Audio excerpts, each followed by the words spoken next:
እንደምሰነበታችሁ። አሜን። እግዚአብሔር አምላክ ስሙ ለዘላለም የተመሰገነ ይሁን። የዛሬዋን ዕለት ባርኮ ስለሰጠን እንድናመሰግነው እንድንዘምርለት ስለፈቀደልን ክብር ምስጋና ለሱ ይሁንና አሁን ደግሞ በመካከላችን ተገኝቶ ጉባኤያችን ተረክቦ እሱ ራሱ እግዚአብሔር መንፈስ ቅዱስ እንዲያስተምረን ቅዱስ ፈቃዱ ይሁንልን። ዛሬ ስለ ጾምን በተመለከተ ጥያቄዎች አሉ። ለነዚያ ጥያቄዎች መልስ ከኔም ከናንተም እኔም እናንተም ሳይሆን የሚመልስልን መንፈስ ቅዱስ ነው። ግን ሁላችንም ምክንያቶች እንሆን ለመልሱ ለማለት ነው። አንደኛው ጥያቄ በጾም ወራት የአሳን ስጋ የሚመገቡ አሉ። ስለዚህ ነገር መጽሐፍ ቅዱስ ምን ይላል ነው ጥያቄው። መልሱ መጽሐፍ ቅዱስ እንደሚለው ጾም ስጋን የማድከምና ስጋዊ ፍቶትን የመቆጣጠር ጥበብ ነው። እንዲያውም እንደ መጽሐፍ ቅዱስ መረጃነት ከሆነ ጾምን ይጾሙ የነበሩ አባቶች በአብዛኛው ያለምንም እህል ውሃ እንደነበር መጽሐፍ ቅዱስ ይናገራል። ዘጸአት 34:27 መጽሐፈ አስቴር 4:13 ትንቢተ ዮናስ 3:10 ማቴዎስ 4:1-4 ሉቃስ 4:1 እነዚህን የመሳሰሉት ጥቅሶች ያለምንም እህል ውሃ ጾም ይጾም እንደነበረ ነው የሚናገሩት። ይሁን እንጂ ያለምንም እህል ውሃ መጾም ለማይችሉ ከስጋ ከቅቤ ከሚያሰክር መጠጥ ከማለፊያ እንጀራ ሳይቀር ተከልክለው በመናኛ ምግብ ማለትም ለስጋ ኃይል ሰጪ ያልሆኑ ምግቦችን በመውሰድ መጾም እንደሚችሉ ይናገራል። እንደኛ ማለት ነው። የዳዊት መዝሙር 108 ቁጥር 23-25 ትንቢተ ዳንኤል ምዕራፍ 9:3 እና ትንቢተ ዳንኤል ምዕራፍ 10 ቁጥር 2ን ስንመለከት ለዚህ መረጃ እናገኛለን። ከዚህ ውጪ በጾም ጊዜ የአሳ ስጋ ብሉ የሚል የለም በመጽሐፍ ቅዱስ ውስጥ ያለ። ይሄ የቻለ ያለምንም እህል ውሃ ያልቻለ በመናኛ ምግብ ከአልሚ ምግብ ከስጋ ከቅቤ ከወተት ርቆ። ከዚያ ውጪ ግን በመጽሐፍ ቅዱስ ውስጥ በጾም ጊዜ ውላችሁ ትንሽ ትንሽ ስጋ ውላችሁ ትንሽ ትንሽ ወተት መጥናችሁ ውሰዱ የሚል የለም። እስከሌለ ድረስ ቤተክርስቲያናችን አታደርገው። ምናልባት ከክርስትና ውጭ የሆነ እምነት አለው፣ ይሄን እናውቃለን። ከክርስትና ውጭ የሆነው እምነት ብሉይም ሐዲሱም ስለሌለው የክርስትናውን ስርዓትና እምነት ስለማይከተል የራሱ የሆነ ስርዓት አለ። ውሎ ማታ ስጋ ይበላል። ይሄ በሀገራችን ግልጥ ነው፣ እናውቀዋለን። እንደው በጾም ጊዜ ነው በጎች በጣም ያ የነሱ ጾም ሲሆን የበግ ነጋዴዎች ያን ጊዜ ዋጋውን ከፍ ያደርጉታል። የቅቤውም እንደዚሁ ነው። ለምን? በጾም ጊዜ ነው እነዚያ ሰዎች በብዛት እነዚህ ነገሮች የሚወስዱት። ይሄ ክርስትናው እምነት የተለየ ነው ለማለት ነው። መልካም። እንግዲህ ሁለተኛው ምንድነው? ይሄ መልስ ሲሰጥ እንዴ ጌታ የጸሎተ ሐሙስ ዕለት ሐዋርያቱን የአሳ ስጋ አልመገበም ወይ? ሌላውስ በፍትሕ መንፈሳዊ ወይም በፍትሐ ነገሥት ስለ ጾም በሚናገርበት ክፍል የተብልዑ ስጋ ዘእንበለ አሳ አይልም ወይ? ስለዚህ ጌታ የጸሎተ ሐሙስ ዕለት ሐዋርያቱን የአሳ ስጋ ከመገበ ፍትሐ ነገሥቱም በጾም ጊዜ ስጋ አትብሉ ከአሳ በቀር ካለ በጾም ወራት አሳ የማይበላበት ምክንያት ምንድነው ነው? እየተከታተላችሁኝ ነው? ጌታ የጸሎተ ሐሙስ ዕለት እንግዲህ ጸሎተ ሐሙስ ማለት የስቅለት ዋዜማ ማለት ነው። የጸሎተ ሐሙስ ዕለት አሳ ሐዋርያቱን ከመገበ በፍትሐ ነገሥቱ ደግሞ ስጋን ቅቤን አትብሉ በጾም ጊዜ ከአሳ በቀር ካለ ጾም ማለት በጾም ጊዜ አሳን ማንበላበት ምክንያት ምንድነው ነው? ጥሩ መልሱ በቅድሚያ የጸሎተ ሐሙስን እናያለን። የጸሎተ ሐሙስ ዕለት ሐዋርያት የአሳ ስጋ በመመገባቸው ጾምን አልሻሩም። ምክንያቱም የአዲስ ኪዳን ጾም የተጀመረው ከጌታ ሞትና ትንሣኤ እንዲሁም ከዕርገቱና ከመንፈስ ቅዱስ መውረድ በኋላ ነው። ጌታ ሐዋርያቱን የመገበው ግን የስቅለት ዋዜማ ሐሙስ ዕለት ከመሞቱ በፊት ነው። ስለዚህ ከአዲስ ኪዳን ጾም ጋር ምንም አይነት ግንኙነት የለውም። እየተከታተላችሁ ነው? ጾም የተጀመረው ከጌታ ሞትና ትንሣኤ ከዕርገቱና ከመንፈስ ቅዱስ መውረድ በኋላ ነው። ጌታ ሐዋርያቱን የጸሎተ ሐሙስ ዕለት የመገበው ከመሞቱ በፊት ነው። ገና ከመሞቱ በፊት ነው። ስርዓትን ነው። መጀመሪያ ከመሞቱ በፊት ምሳሌነትን፣ አርአያነትን፣ ትምህርትን ነበር። ተግባራዊ የሆነው ማንኛውም ነገር ከመንፈስ ቅዱስ መውረድ በኋላ ነው እና የጸሎት ሐሙስ ስለታሳ ተበልቷልና ዛሬ ምን ብላ የሚለው ከአብይ ጾም ጋር ግንኙነት የለውም ለማለት ነው። እንግዲህ ከጌታ ሞት በፊት ሐዋርያት እንደማይጾሙ ከጌታ ሞትና ትንሣኤ በኋላ ግን እንደሚጾሙ የግድ በመጽሐፍ ቅዱስ ውስጥ መረጃ ማግኘት አለብን። እኔ ባልኩት ወይም ሌላው ባለው አይደለም፣ መጽሐፍ ቅዱስ መናገር አለበት። ምን ይላል መጽሐፍ ቅዱስ? በዚያን ጊዜ ይላል፣ በዚያን ጊዜ የዮሐንስ ደቀ መዛሙርት ወደ እርሱ ቀርበው ወደ ማን? ወደ ጌታችን ወደ ኢየሱስ ክርስቶስ ቀርበው እኛና ፈሪሳውያን ብዙ ጊዜ የምንጾመው ደቀ መዛሙርት ግን የማይጾሙት ስለምንድን ነው አሉት። ኢየሱስም እንዲህ አላቸው፣ ሚዜዎች ሙሽራው ከእነርሱ ጋር ሳለ ሊያዝኑ ይችላሉን? ነገር ግን ሙሽራው ከእነርሱ የሚወሰድበት ሰዓት ይመጣል፣ በዚያ ጊዜም ይጾማሉ። ባረጀ ልብስ አዲስ ራፊ የሚያኖር የለም፣ መጻፊያው ልብሱን ይወጭቀዋልና መቀደዱም የባሰ ይሆናል። ባረጀ አቁማዳ አዲስ የወይን ጠጅ የሚያኖር የለም፣ ቢደረግ ግን አቁማዳው ይፈነዳል፣ የወይን ጠጁም ይፈሳል፣ አቁማዳውም ይጠፋል። ነገር ግን አዲሱን የወይን ጠጅ በአዲስ አቁማዳ ያኖሩታል፣ ሁለቱም ይጠባበቃሉ ይላል ማቴዎስ 9:14-18። በዚህ ንባብ ውስጥ ሙሽራ የተባለ ጌታችን ኢየሱስ ክርስቶስ ነው። ሚዜዎች የተባሉ ሐዋርያት ናቸው። ሙሽራው የሚወሰድበት ቀን የተባለው ደግሞ ዕለተ ዓርብ የጌታ የመሰቀል ቀን ነው። ስለዚህ ሙሽራ የተባለ ጌታችን ኢየሱስ ክርስቶስ በስጋ ከሞተና ከተቀበረ ከተነሳና ካረገ በኋላ ይጦማሉ ለማለት ነው። ትክክለኛውም ይኸው ነው። እየተከታተላችሁ ነው እንዴ? እኛ የብሉይ ኪዳንን ጾም እንጾማለን። የዮሐንስ ደቀ መዛሙርት ነን። ፈሪሳውያንም ይጾማሉ፣ እስራኤላውያንም ይጾማሉ። ያንተ ደቀ መዛሙርት የማይጾሙት ለምንድን ነው ይሉት ነበር። ለምን በዚያን ጊዜ ጾምን አይጾሙም ሐዋርያት? ለምንድን ነው ያላቸው ጌታ? ሚዜዎች ከሙሽራው ጋር ሳሉ አይጾሙም። ይሄ እስራኤል ባህል ነው። በሀገራችንም እኮ እንዲህ ያለ አንዳንድ በገጠር አይታችሁ እንደሆነ ሐሙስ ሆኖ እንደሆነ ሰርጉ ዓርብን እንክት አድርገው ሚዜዎች ይሆናሉ ከሙሽራው ጋር። ማክሰኞ እንደሆነ ሰርጉ ረቡዕን ይበላሉ። ነገሩ ስህተት ነው። በነበረው ምሳሌ ያን ጊዜ ይሰራ በነበረው ባህል ነው የነገራቸው፣ ምሳሌ መሰለላቸው። በእስራኤል ባህል ሙሽራ ሲዳር የሙሽራው ሚዜዎች በጾም ቀን ጾሙ አይባሉ እና ልክ እንደዚያ ነው። አሁን እነዚህ ሐዋርያት በሙሽራ ከተመሰልኩ ከኔ ጋር እያሉ አይጾሙም። ሙሽራው የሚወሰድበት ሰዓት አለ፣ ከዚያ በኋላ ነው የሚጾሙ ነው ያላቸው። አይደለም እንዴ? ሙሽራው የሚወሰድበት ሰዓት ማለት ክርስቶስ በስጋ ሞት የሚወሰድበት ሰዓት መቼ ነው? ዓርብ ዕለት። ከዚያ በኋላ ከትንሣኤ በኋላ 40 ቀን ቆይቶ ጨርሶ ሲያርግ ደግሞ ተወሰደ። በመለኮቱ በመንፈሱ እንጂ ዛሬ እየተዳሰሰ እየተጨበጠ አይደለም። ከዚያ በኋላ ነው የሚጾሙ ባለው መሰረት ሐዋርያት ከመንፈስ ቅዱስ መውረድ በኋላ የጾሙት።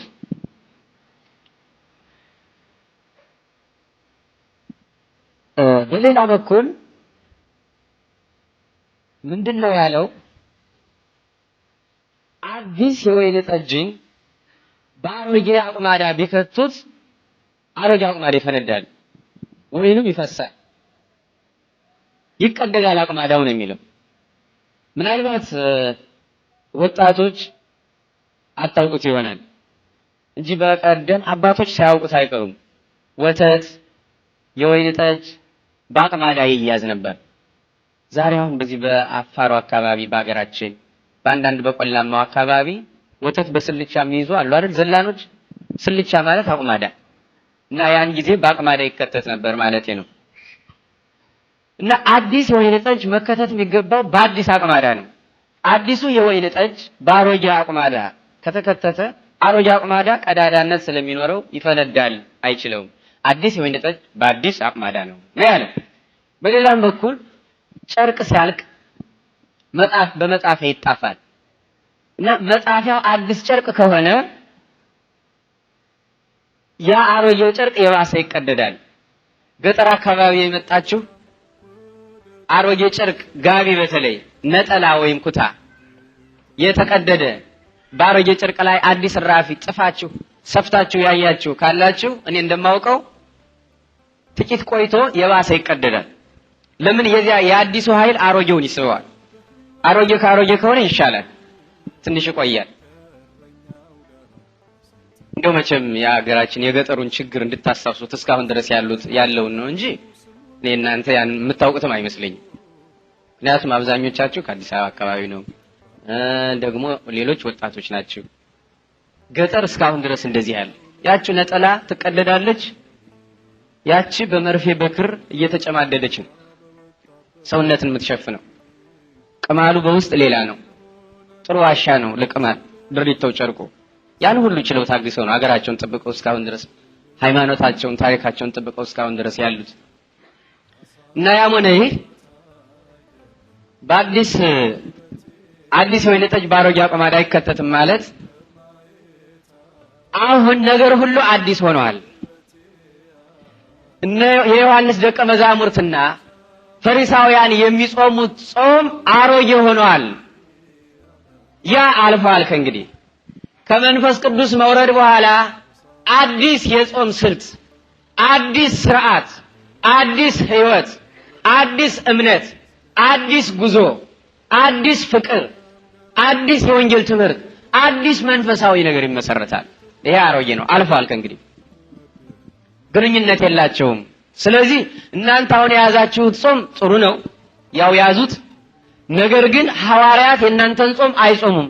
ከመንፈስ ቅዱስ መውረድ በኋላ ሌላ ነው የሚጾሙት፣ አዲስ ነው የሚመሰረተው። ለዚህ ነው አሁን ዛሬ በአዲስ ኪዳን የምንጾማቸው ጾሞች በክርስቶስ ስም የተለዩ ናቸው። ግን ሰዎቹ ልክ የብሉይ ኪዳኑን አብረን እንደያዝ ነው አድርገው የሚናገሩ አሉ። እንግዲህ በተጨማሪም በማቴዎስ 17:14 እስከ 22 ላይ ታሪኩ እንደሚናገረው ሐዋርያት ሊያስለቅቁት ያልቻሉ በአንድ ብላቴና ላይ የነበረ ክፉ ጋኔን ነበር። ጌታ ግን ጋኔኑን ገሰጸውና አባረረው፣ ልጁም ተፈወሰ። በዚህ ጊዜ ሐዋርያት ጌታን ስልጣን ሰጥተን ተአምራትም ስናደርግ ቆይተናል፣ አሁን ይህ ጋኔን እንዴት ሊያሸንፈን ቻለ ብለው ጠይቀውት የዚህ አይነት ጋኔን በጾምና በጸሎት ነው የሚባረረው በማለት አስረድቷቸዋል። ስለዚህ ይህ አባባል ሐዋርያት ከጌታ ጋር ሳሉ ገና ጾም አለመጀመራቸውን ያረጋግጣል። ከጌታ ሞትና ትንሣኤ በኋላ ግን ጾም መጀመራቸውን መጽሐፍ ቅዱስ ይናገራል።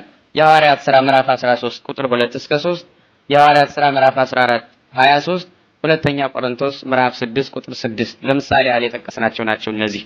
ከዚያ በፊት ሐዋርያት ጾም አልጀመሩ። የተመለሰ መሰለኝ አይደል? አሁን የጸሎተ ሐሙስ ማለት ጌታ ሐዋርያትን አሳ መግቧል። ለምን እኛ ዛሬ አሳን በአብይ ጾም በሌሎችም የጾም ጊዜያት ለምን አንመገብም ለሚሉ ሰዎች ምንድነው የምንላቸው? ባጭሩ ንገሩኝስ። መጽሐፍ ቅዱስ ላይ የለም። አንድ ሌላው የጸሎተ ሐሙስ ዕለት አብይ ጾም አልተጀመረም ማለት ያን ጊዜ ጌታ ሐዋርያቱን አሳን ሲመግብ የአብይ ጾም አልተጀመረም። ራሱን የመገባቸው ከመሞቱ በፊት ነው። ገና ከመሰቀሉ በፊት ነው። የስቅለቱ ዋዜማ ነው። እንደ ነገ ሊሰቀል እንደ ዛሬ ነው የመገባቸው። ስለዚህ ያን ጊዜ ጾም ስላልተጀመረ እንኳን አሳ ሌላውን ጮማ ሁሉ ቢቆርጥላቸው ክልክል አልነበረውም። ተጠይቆም ተናግሯል። ለምንድን ነው የማይጾሙት ደቀ መዛሙርት ተብሎ ተጠይቆ ነው እኮ የምለው። እንዴ ሚዜዎች ከሙሽራው ጋር ሳሉ አይጾሙም፣ ሙሽራው ከነሱ የሚወሰድበት ጊዜ አለ፣ ከዚያ በኋላ ነው የሚጾሙ ብሎ መልስ ሰጥቷል እኮ። ሙሽራ የተባለ እሱ ነው፣ የሚወሰድበት ጊዜ አለ የተባለው ጊዜ ሞቱ ነው። ከኔ ሞት በኋላ ነው፣ ከመንፈስ ቅዱስ መውረድ በኋላ ነው የሚጾሙ፣ ዛሬ አይጾሙም ብሏል። ስለዚህ ያን ጊዜ አይጾሙም ነበር ማለት ነው ባጭሩ። የመጽሐፍ ቅዱስን ወይም የሐዋርያቱን የጸሎተ ሐሙስ ጥያቄ እዚህ ላይ እንጨርስ። የተግባባን መሰለኝ። አሁን ወደ ሁለተኛው ወደ ፍትሐ ነገሥት እንሄዳለን። ኢትብልዑ ሥጋ ዘእንበለ ዓሣ። ኢትብልዑ ማለት አትብሉ ማለት ነው። ይሄን ሁላችንም እናውቃለን። ስጋ ያው ስጋ ነው። ዘእንበለ የሚለው የግዕዝ ቃል ግን ቃሉ አንድ ሆኖ ሶስት ፍች አለው። ይኸውም አንድ ዘእንበለ ያለ ተብሎ ይፈታል። ያለ ገሌ፣ ያለ ገሌት፣ ያለ ነገሌ ለማለት ነው። ሁለተኛው ዘእንበለ በቀር ተብሎ ይፈታል። ካቶ ገሌ በቀር፣ ካቶ ገሌት ማለት ከወይዘሮ ገሌት በቀር ከነገሌ በቀር ለማለት ነው። ሶስተኛ ዘእንበለ ሳይቀር ተብሎ ይፈታል።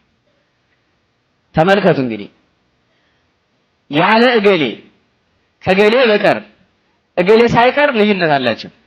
ያለ እገሌና ከገሌ ያለ እገሌና ከገሌ በቀር የሚለው ራሱን የቻለ ሌላ ነው። ሳይቀር የሚለው ግን ሌላ ነው። ቃሉ ሳይቀር እንግዲህ አሁን ኢትብልዑ ሥጋ ዘእንበለ ዓሣ የሚለውን ተርጓሚያኑ ሲተረጉሙ ስጋን አትብሉ ብለው ከሶስቱ አማራጮች ማንን ወሰዱ? ተመልከቱት። ማንን ወሰዱ? ያለ ዓሣ በቀር ከዓሣ በቀር የምትለዋን ወሰዱ። በጾም ጊዜ ስጋን አትብሉ ከዓሣ በቀር የምትለዋን ከወሰዱ አሁን አሻሚዎች ስላሉ ለመኮምኮም አመች ነገር ተገኘ ማለት ነው።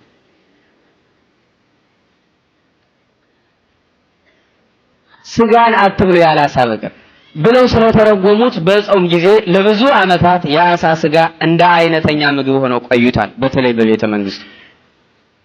ነገር ግን የግዕዙ ባለሙያ የሆኑትና በተለይም መንፈሳዊ ሕይወትና ብስለት ያላቸው አባቶች ኢትብልዑ ሥጋ ዘእንበለ ዓሣ የሚለውን በጾም ጊዜ ስጋ አትብሉ ዓሣ ሳይቀር፣ እንደዚህ ነው ዓሣ ሳይቀር። ምክንያቱም ዓሣ ከአንገቱ ቢላዋ አያርፍበትም፣ ደም አይፈሰው። ይፈሰዋል በእርግጥ እንደ ሌሎች እንስሳት ማለት ነው። እንደ ዶሮ፣ እንደ በግ፣ እንደ እንስሳት በቢላዋ አንገቱ ታርዶ አይደለም። እንግዲህ ከውሃ ወጥቶ እንዲሁ ነው እንደምናውቀው። ያን አስመልክተው ሰዎች እንዳይቆመኩሙት ለማጥበቅ ነው።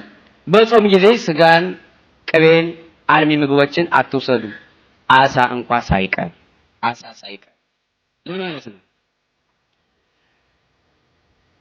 እንግዲህ አሁን እንደዚህ ብለው አስተካክለው እነሱ ተርጉመውታል።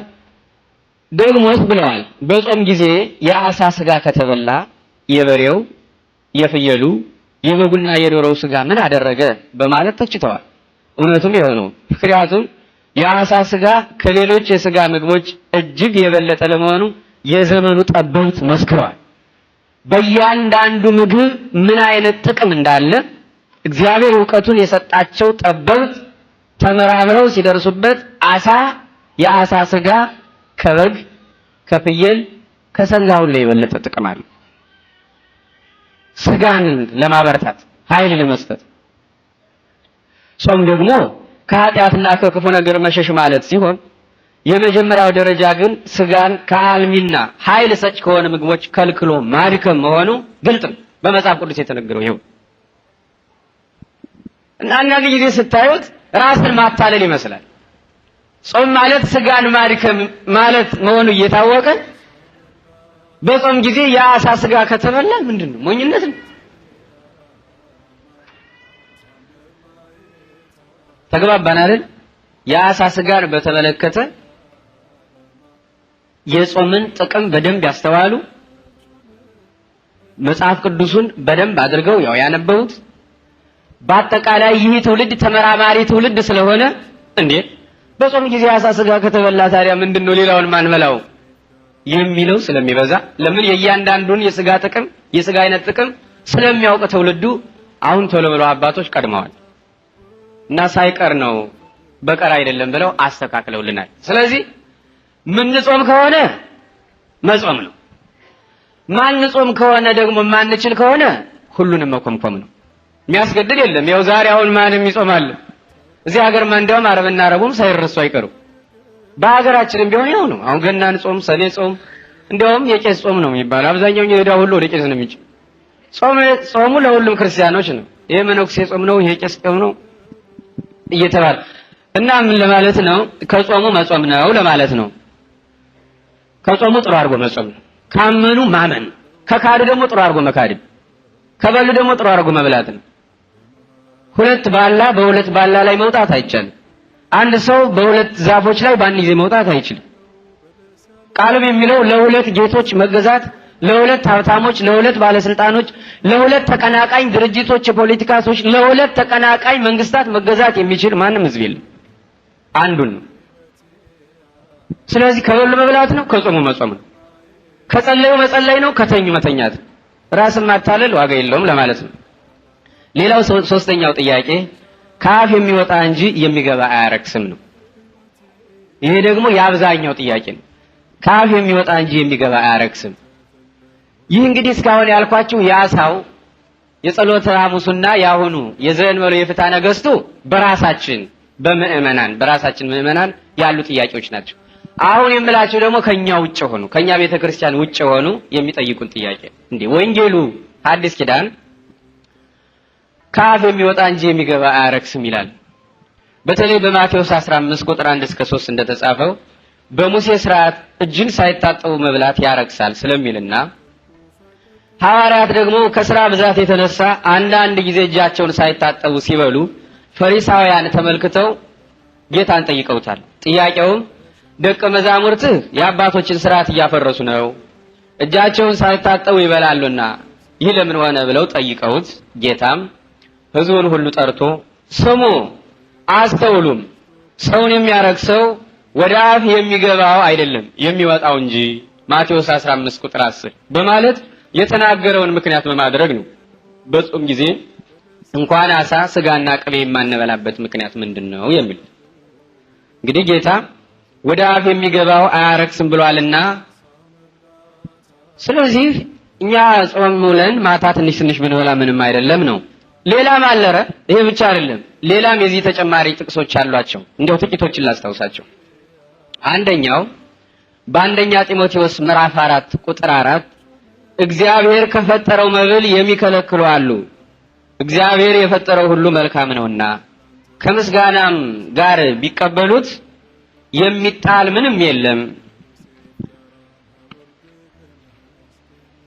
የሚጣል ነገር ምንም የለም፣ በእግዚአብሔር ቃልና በጸሎት የተቀደሰ ነውና አይላል። ሌላው በአንደኛ ቆሮንቶስ ምዕራፍ 10 ቁጥር 25 በስጋ ገበያ የሚሸጠውን ሁሉ ከሕሊና የተነሳ ሳትመራመሩ ብሉ፣ ምድርና በእርሷ የሞላባት ሁሉ የጌታ ነውና። ተጨማሪ ጥቅሶቻቸው ወደ ቲቶ 1:15 ሁሉ ለንጹሖች ንጹሕ ነው፣ ለርኩሳንና ለማያምኑ ግን ንጹሕ የሆነ ምንም የለም የሚለውንና የመሳሰለውን በመጥቀስ በጾም ጊዜ ስጋና ቅቤ አይበላም፣ ወተትም አይጠጣም የምትለውን ቤተክርስቲያን ወንጌልን እንዳልተቀበለች አድርገው የሚኮንኗትና በጾም ጊዜ የፈለግነውን መመገብ አለብን የሚሉ ብዙዎች ናቸው። ለዚህ ያለን መልስ ምንድነው? ከአፍ የሚወጣው እንጂ የሚገባው አያረክስም ከተባለ እንደገና ደግሞ እግዚአብሔር የፈጠረው ሁሉ መልካም ነው፣ በእግዚአብሔር ቃልና በጸሎት በእግዚአብሔር ስም ከተባረከ የማይለወጥ የማይቀደስ ርኩስ የማይባረክ ርጉም ነገር የለም፣ ስለዚህ የሚጣል ነገር ምንም የለም ይላል። ደግሞ በስጋ ገበያ ሄዳችሁ ያገኛችሁትን ስጋ ሁሉ ሳትጠራጠሩ ብሉ፣ በእግዚአብሔር ስም ባርካችሁ። በክርስቶስ ደም ለንጹሃን ሁሉ ንጹህ ነው፣ ለማያምኑና ለተጠራጣሪዎች ደግሞ ንጹህ የሆነ ምንም ነገር የለም ይላል። ስለዚህ ቃሉ ይሄ ነው። ውለን ማታ ማንበላበት መጠነን ትንሽ ወተት ትንሽ ስጋ ማንወስድበት ምክንያት ምን አለ? ምን ያረክሳልና? ለምን እንግዲህ እንጃ በተለምዶ አነጋገር እንዴ ይሄን ምግብ በጾም ጊዜ ይሄን በላሁ ረከስኩ የሚሉም እንዳሉ አላውቅም፣ ግን ያለው አይመስለኝም።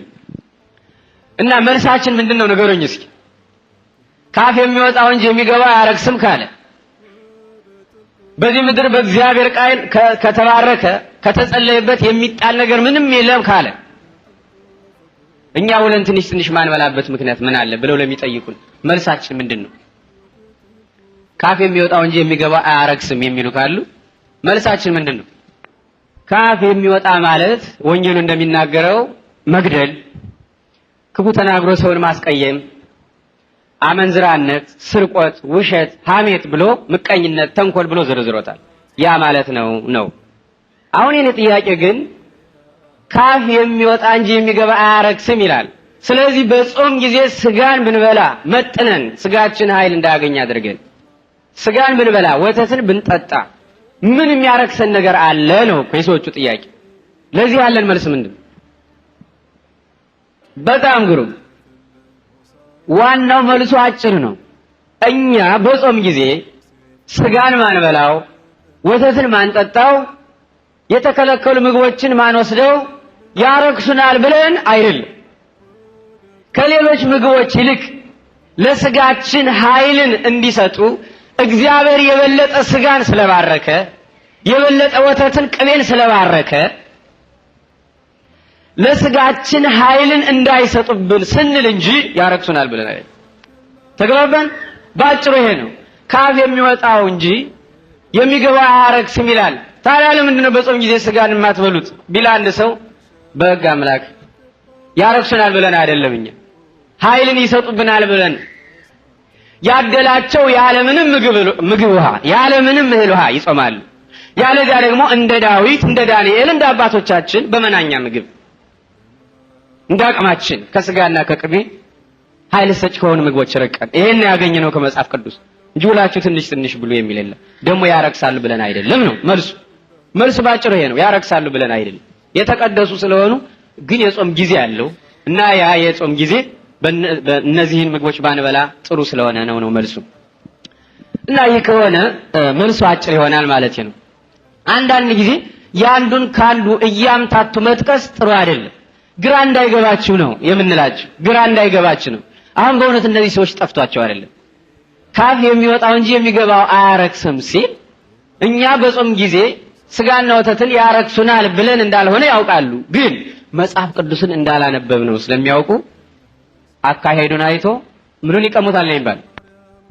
መጽሐፍ ቅዱስን አንብበዋል አላነበቡም፣ ተረድተዋል አልተረዱም ስለሚያውቁ ዝም ብለው ያምታቱናል። በነገራችን ላይ አንድ ልክ እንደዚህ ሳያስተውል ይህን ጥቅስ የጠቀሰን ሰው ላስታውስላችሁ። በቤተ ክርስቲያናችን ነው እንግዲህ በሀገራችን ይመስለኛል፣ እንግዲህ እናንተ በለጠ ታውቁታላችሁ። ቀደም ያ ዘመናዊ ትምህርት በጠንካሮች አባቶች ወደ ሀገራችን ሲገባ እንግዲህ አብይ ማለት ዓርብ ረቡዕን ያው ወተት መጠጣት ማለት እንደ ጾምን መደፋፈር፣ በተለይ ሲጋራ ማጨስ እንደ ስልጣኔ ይቆጠር ነበራሉ። እንግዲህ አረሙኝ ውሸቴም እንደሆነ በተለይ ሲጋራ ማጨስ እንደ ቄንጥ ነበራሉ፣ እንደ ስልጣኔ እና ደግሞ እነዚያ ገጠር ነክ የሆኑ አባቶቻችንና እናቶቻችን ራሱ መንፈስ ቅዱስ ስለሚያስተምራቸው እንግዲህ ያለ ስጋ ጎጅ እንደሆነ ለጤንነት ጎጅ እንደሆነ ለኢኮኖሚ ጎጅ እንደሆነ አያውቁም። ግን ማጨሱ ራሱ ርኩስ ነው ነው። ያን ያጨሰን ሰው በጣም እንትን አይሉትም፣ አይጠጉትም። እንደው አሁን እየተለመደ ነው እንጂ እንደ ትንባሆ ካጨሰ አይረባም ነው የሚባል። በገጠሩ በተለይ አሁንም ቢሆን ልጇ ትንባሆ አጨሰ ተባለ ታለቅሳለች እናት። እና አንድ ትልቅ ስብሰባ ላይ ነው ንጉሱም አሉ፣ ፓትርያርኩም አሉ፣ ጳጳሳቱም አሉ። በዚያ ላይ አንድ በደንብ የሰለጠነን ውጭ ሀገር ተምሮ የተመለሰ ነው ያጨሳል። አሁን አንዱ ተጋይሉና አሁን እንኳን እንደው አትተው ትንሽ አሁን እንኳን እነዚህን እንደው አባቶች እነዚህን ታላላቅ ሰዎች እንኳን አታይም፣ ህዝቡን አታይም፣ ዞር ብለህ እንኳን ከቤት ብታጨሰው ምን አለ ይላሉ። አንድ ጠጋ ብለው ዞር በል አንተ ብሎስ ደግሞ ዘላለም እንደ ኋላ ቀሮች ሲሉ ሲጨቃጨቁ አሁን ያያሉ እኒ አባት ጳጳሱ ያያሉ። እስኪ ምንድነው የምትነጋገሩት ይላል። ዝም ብሎ ይጭቀጭቀኛል፣ ሲጋራ ታጨስ ምን ይሄ ሰው ነፃነት አለው። ደግሞ ተለይ መጽሐፍ ቅዱሱ ካፍ የሚወጣው እንጂ የሚገባው አያረክስም ይላል። እና ይሄን እንኳን አያውቁም እነሱ የሃይማኖት ሰዎች ነን ይላል። ይሄን አያውቁ ምንም ያረክስ ነገር አለና ነው ምን አልክ ይላሉ። እንዴ ካፍ የሚወጣው እንጂ የሚገባው አያረክስ እንዴ? እንደማ ከሆነ እንኳን ባፍንጫ እያወጣው አይደል? እንኳን ባፍንጫህም እያወጣው ነው። እና ራስህን በራስህ መታው አሉ ይባላል። እና አንዱን ጥቅስ በማይገባ ነገር አጣሙ መጥቀስ ጥሩ አይደለም። እና እኛ ኦርቶዶክሳውያን ካፍ የሚወጣ እንጂ የሚገባ አያረክስም የሚለው ቃል ለዚህ በጾም ጊዜ ለማንመገበው ምግብ ሊጠቀስ አይገባውም ነው። ቀድሞውኑ ጥያቄውም የተነሳው እጅን ሳይታጠቡ መብላትና አለመብላት ላይ ነው። ዛሬም በብዙ ነገር የሚኮንኑን አሉ። ልክኛ በኦርቶዶክስ ቤተክርስቲያን እንደምታዩት ለስሙ እንመረከካለን፣ በቅዱሳን ስዕል ፊት እንጸልያለን፣ ታቦት ይዘን እንወጣለን። ብዙ ስርዓቶች አሉን፣ ብዙ መልካም ወጎች አሉን፣ ብዙ ባህሎች አሉን። ከሌሎችም ዓለማት ለየት የሚያደርጉን እንግዲህ እነሱ ናቸው። ስለ ምግባራችንም አሁን እየተስተካከለ መጣ እንጂ ተበላሽቶብን ነበር። አሁን ወደ እግዚአብሔር ቤት ተገሰገስን እንጂ ትንሽ ያስቸግረን ነበር ለእግዚአብሔር። እና እነዚህን መልካም ስርዓቶች ለማጣጣል የሚጠቀሱ የተምታቱ ጥቅሶች አሉ። ስለ ታቦት ባለፈው ተምረናል፣ ስለ ስዕልም ተምረናል፣ ስለ ስግደትም ተምረናል፣ ስለ አማላጅነትም ተምረናል፣ እንማራለንም። አውቆ መገኘት ነው ምእመናን። ለሚጠይቋችሁ ሁሉ መልስ ለመስጠት የተዘጋጃችሁ ሁኑ።